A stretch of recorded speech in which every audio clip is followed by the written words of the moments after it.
Azabulingwa mutema nangae alungwa lisoli nangae.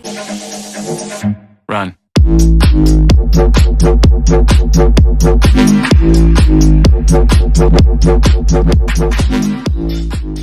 Hola Psoal, aujourd'hui on se retrouve pour une nouvelle vidéo, j'espère que vous allez bien, je vais très bien par la grâce de Dieu. Aujourd'hui on va parler de la confiance en soi. C'est quoi la confiance en soi? Pourquoi il faut avoir confiance en soi, etc. Et puis voilà. Et donc par définition, avoir confiance en soi c'est d'abord se connaître, croire en son potentiel et croire en ses capacités. Maintenant, aujourd'hui, c'est plus trop le cas parce que les gens sont rentrés dans une sphère de comparaison. C'est-à-dire que tu regardes, ah bah moi je peux, ah moi j'ai pas ça. Ah bah là, par exemple sur l'aspect physique, ah la fille elle est tellement bien bâtie, mais moi, oh moi j'ai pas ça, moi j'ai pas ça, moi j'ai pas ça. On est dans la comparaison et la jalousie. Quand tu passes ton temps à te comparer aux autres et à jalouser à peu près tout le monde, tu perds ta confiance en toi. Et donc, comment faire pour avoir confiance en soi? On avait éviter les comparaisons. Voilà. 2. Retiens que tu es une merveilleuse créature. Voilà. C'est savoir confiance en soi. Et, mais qu'est-ce que la Bible nous dit à ce sujet? Le livre de 2 Timothée chapitre 1 verset 7 nous dit: ce n'est pas un esprit de timidité que Dieu nous a donné, mais un esprit de force et de sagesse. Qu'est-ce que cela veut dire? Cela veut dire que on ne peut pas être timide si on dit que nous sommes des créatures de Dieu. Parce que Dieu nous a créés à son image. Dieu n'est pas timide, donc il est de notre devoir de manifester assez de courage, d'audace et d'avoir confiance en nous. Et donc, je vais donner quelques petits conseils pour avoir confiance en soi, comment moi j'ai fait. En fait, moi j'ai toujours eu confiance en moi. Mais quand je suis arrivée au collège, j'avais plus confiance en moi. Parce que comme je prenais exemple tout à l'heure, ah bah la fille là elle est bien, elle est belle, etc. Mais moi je me regardais, j'étais en mode, ok. Mais plus, au fait c'était plus j'évoluais, plus je perdais confiance en moi. J'avais plus trop confiance en moi, je me disais bon, ce que j'ai c'est quoi? Ouais, je sais chanter. Ah bah ouais, j'ai 2 bras, j'ai 2 pieds. C'était juste ça. Mais quand j'ai relu l'histoire d'Adam et Ève, enfin l'histoire de la création, lorsque Dieu a créé l'homme, je me suis dit mais attends, je suis une merveilleuse créature.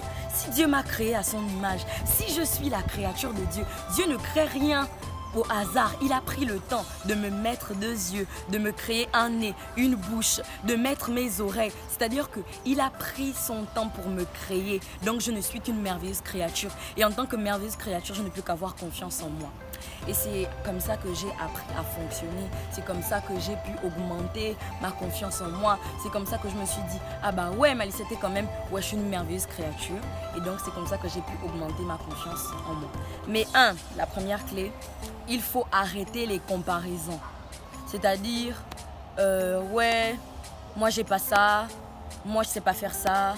Non. Ne regarde pas à ce que tu n'as pas, regarde à ce que tu as. Parce que dès le moment où tu vis, Dieu a mis un don, un talent en toi. Peut-être tu ne sais pas chanter, peut-être tu ne sais pas danser, mais tu peux parler. D'autres n'ont pas cette facilité-là à s'exprimer correctement.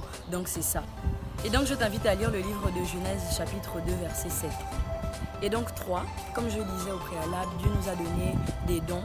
Et voilà, on a des talents. Maintenant, qu'est-ce qu'il faut faire? C'est mettre tous ces dons et talents au service du Seigneur. Donc, pour l'œuvre de Dieu, il faut œuvrer dans le Seigneur. Et donc, en 4, n'essaie pas d'être meilleur que qui que ce soit. Essaie d'être meilleur que celle que tu es, celle ou celui que tu étais hier. Et donc, je prends un exemple. Aujourd'hui, je suis en 6e. Premier trimestre, j'ai eu 13. Je ferai de mon mieux au 2e trimestre. C'est pas, tu vas te dire, oh, celle-là a même eu ça. Non. Là, tu rentres même dans la critique. C'est pas ce que Dieu veut. Voilà. Et donc, en 5, on a un élément aussi important. Une des clés les plus importantes également, bien évidemment, c'est arrêter de te dire, il faut arrêter de se dire, bon, il faut arrêter de se dire, et si je pouvais faire ci, si je pouvais faire ça. Non. Essaie de faire quelque chose. Essaie d'abord de faire quelque chose. Parce que comme je disais, Dieu nous a donné des dons. C'est maintenant à nous de faire de ces dons quelque chose de beau pour son œuvre. Donc, ne te dis pas, et si je pouvais faire ci? Non. Essaie d'abord. Maintenant, si tu échoues, ne pleure pas. Non, réessaie. Et donc, En somme, ce qu'on peut retenir sur la confiance en soi, avoir confiance en soi, c'est tout d'abord se connaître, croire en son potentiel et croire en ses capacités, croire en ses dons, croire en ses talents. Azabolingwa motema nangae. Et donc, merci d'avoir regardé cette vidéo. J'espère qu'elle vous aura plu. Surtout, n'hésitez pas à commenter, à partager et à liker. Poser des questions, je vais essayer d'y répondre grâce au Saint-Esprit. Et donc, sur ce, au revoir, que Dieu vous bénisse.